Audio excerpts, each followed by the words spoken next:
Okay, so kauwi ko lang galing sa mini-meet up namin ni Pierre. Okay, so first night here in Davao and I'm alone. So yung storya kung ba't ako naging mag-isa ngayon, kukwento ko sa inyo. Eh medyo sobrang kakaiba.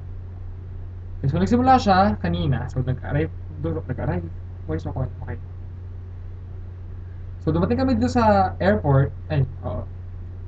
Around 2:30, 2 o'clock and then sabi by 5 pumunta daw kami ng Davao Doctors College.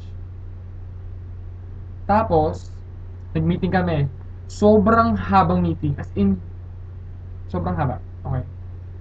Tapos unang sabi ko kay Pierre, magkita kami ng 7.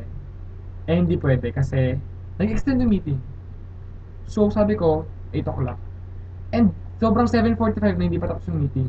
Sabi ko, "Ma'am, I have to go, lalala, lalala." Tapos sabi niya, "Oo, kakain kasi kami, ganyan, ganyan, ganyan. And it's, in-treat na namin sa inyo yun." Okay. Sabi ko, "Ma'am, sige, I'll just, follow kung saan mo po kakain. Pagkatapos ko po ma-meet yung friend ko." Tapos parang sabi niya, "Okay, just contact your officers or whatever." Sabi ko, "Okay, ma'am, I'll do that." Tapos, so, I told Kirk na, yeah, Kirk is my officer, and Frank, and Ty, and Ken, okay. So, sabi ko, guys, alis na ako. Okay, di umalis na ako. Tapos, tinetext ko sila. Actually, nung pag-alis ko, tinetext ko naman sila. Tapos, nakita kami ni Pierre sa labas ng Davao Doctors. Tapos, nag-jeep kami papuntang Abriza Mall, which is yung parang Trinoma ng Davao. And pakiamin, sobrang walang laman yung mall. Hindi, walang lamang tao. Kasi maganda yung stores, actually. Tapos, di Starbucks. Tapos, nag-Starbucks kami, yun. Tapos, edi, yun, tweet, tweet, tweet. Nag-tweet ako, tapos, inom ng strawberries and cream with soy milk. So, nag-Starbucks pa ako, di ba? Tapos, hindi naman kape yung inom ko. Anyway, after nun, tinext ko si Kirk. Sabi ko, Kirk, ganyan, lalala. So, I thought na kakain sila with PPTA. Sabi ko, Kirk, pauwi na ako ng Grand Regal, tapos na ako dito sa Starbucks or whatever. Tapos sabi niya, okay, we're just here in Grand Regal, lalalalalala. And then, di sabi ko, ano, Pierre, uwi na ako. So, sabi niya, sige, hatid kita sa Grand Regal, okay. Tapos, nandun kami sa sakay ng jeep, walang dumadaan na papunta sa Waco.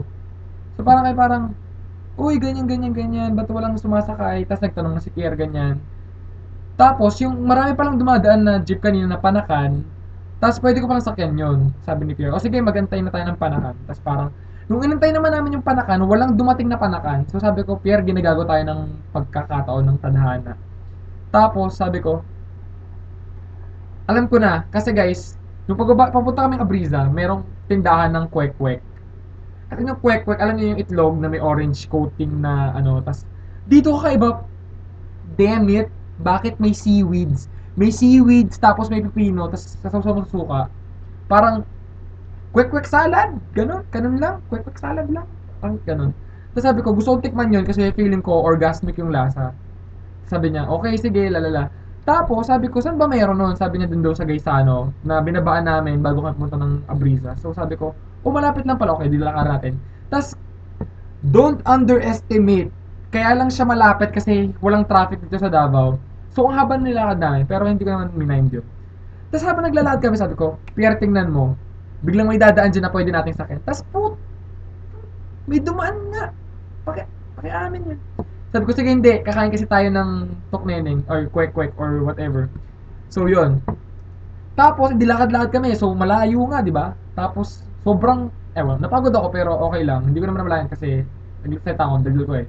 Tapos, pagdating namin doon, sabi ko, yes, puta, yan, ayan na, ayan na yung kwek-kwek, kakain na ako ng kwek-kwek. Tapos, bitch, walang, ubus na. Ubus, magsasara na.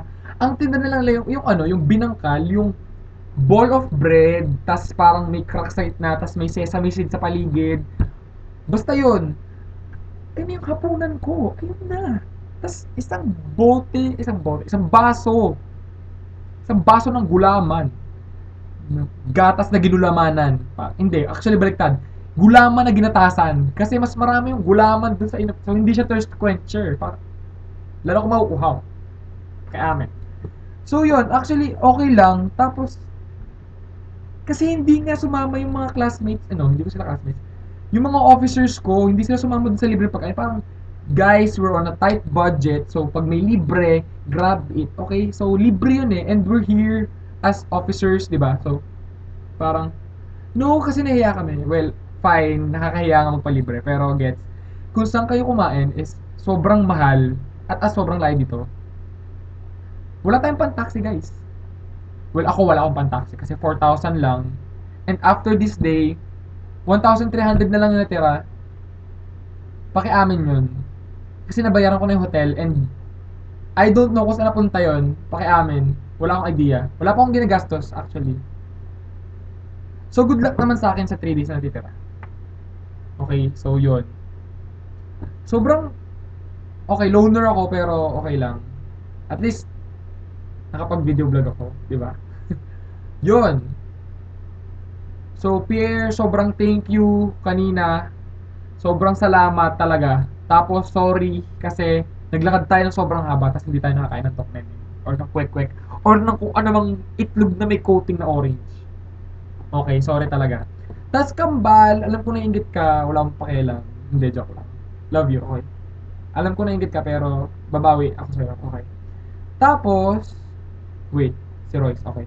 Sabi ko kay Royce, pag nag-video vlog ako, sabi ko epal siya, okay. Epal ka Royce, okay. Rockstar, epal ka, okay. Sobrang wagas na epal, okay. Hindi, joke lang. So yun, sana maging okay na yung natitirang days ko dito sa Davao. Sana magkaroon ako ng decent dinner sa following days, okay. Tapos sana maging okay yung talk ko kasi talk ko is on Saturday. First talk of the day. So pag nasira ko yun, wasak na wagas talaga yung araw na yun, okay? So yun, thank you guys. Bye bye.